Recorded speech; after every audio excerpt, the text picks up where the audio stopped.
અહીં જા ફેરી દે ના ફેરી દે ના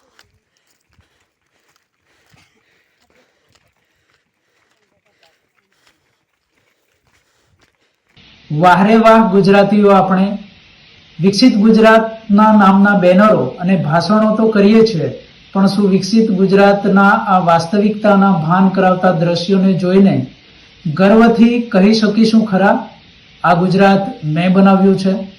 હા, આ દ્રશ્યો 17મી સદીના નથી, આ 21મી સદીના, જ્યાં દુનિયાનું સૌથી મોટું સરદાર પટેલનું સ્ટેચ્યુ ઊભું છે ત્યાંથી 10 કિલોમીટર પર આવેલા ચોપાટ ગામના છે. ગરુડેશ્વર તાલુકામાં આવેલું છે. સદીઓ વીતી ગઈ પણ ના અહીંયા રસ્તા બન્યા, ના આરોગ્યની સુવિધા ઊભી થઈ. શું એક માતાની વેદના આપણે ગુજરાતીઓ સમજી શકીશું ખરા?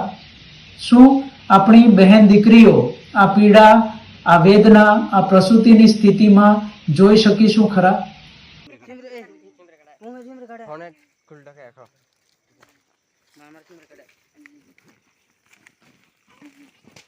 કોનમ કાંડે ના ખબર કે કાને થોડું કે અહીંયા રીસ બાંધીને આને જા થોડું લે દે આગળ લે નેતા તરફ કાટે ના કે દે આગળ કરનો ઉડનો. ક્યારે સાચી જમીની વાસ્તવિકતા વિશે બોલીશું?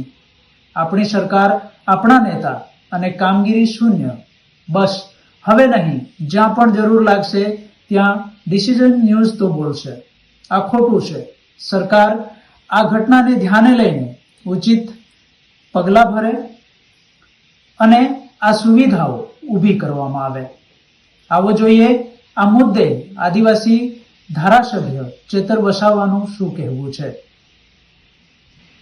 આજે નર્મદા જિલ્લાના ગરુડેશ્વર તાલુકાના ચોપાટ ગામે એક મહિલાને પ્રસૂતિની પીડા ઉપડે છે. ગામમાં રસ્તાની સુવિધા ન હોવાના કારણે ત્યાં એમ્બ્યુલન્સ પણ પહોંચી શકતી નથી કે કોઈ આરોગ્યનો સ્ટાફ પણ પહોંચી શકતો નથી. ત્યારે ગામના લોકો આ પ્રસૂતિ પીડાતી મહિલાને ઝોલીમાં ઉચકીને પગદંડી લઈને જાય છે. ત્યારે રસ્તામાં જ આ મહિલાનું પ્રસૂતિ થાય છે અને બાળકને મહિલા જન્મ આપે છે. ત્યારે દેશમાં ગુજરાત મોડલની મોટી મોટી વાત કરનારી આ ભાજપની સરકારને આ ખબર પડવી જોઈએ કે આદિવાસી વિસ્તારોની આ વરવી વાસ્તવિકતા છે.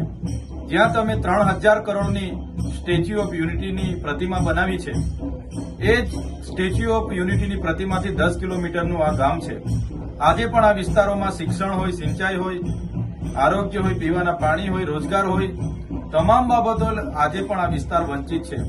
ત્યારે દેશ આઝાદ થઈને આજે 10 કે 20 વર્ષ નહીં પણ 78 વર્ષ થયા છતાં આ વિસ્તારની પરિસ્થિતિ આ છે. ત્યારે સરકારે આ વરવી વાસ્તવિકતા સ્વીકારવી જોઈએ અને આ વિસ્તારોમાં શાળા, રોડ, રસ્તા બને અને જે પણ લોકો આમાં જવાબદારો એમના પર કાયદેસરની કાર્યવાહી કરવામાં આવે એવી અમે માંગ કરીએ છીએ. આવનારા દિવસોમાં આ પરિવારની મુલાકાતે પણ અમે જવાના છે. ત્યારે સત્વરે સરકાર યોગ્ય કાર્યવાહી કરે એ પ્રકારની અમે માંગ કરીએ છીએ. ડિસિઝન ન્યૂઝના બીજા વિડીયો જોવા માટે ચેનલ સબસ્ક્રાઇબ કરો અને બેલ આઇકન બટન પર જઈ ક્લિક કરો.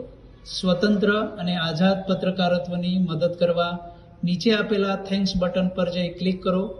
મદદની કિંમત નિશ્ચિત કરો અને ડિસિઝન ન્યૂઝની આ સફરમાં અમારા સાથી બનો.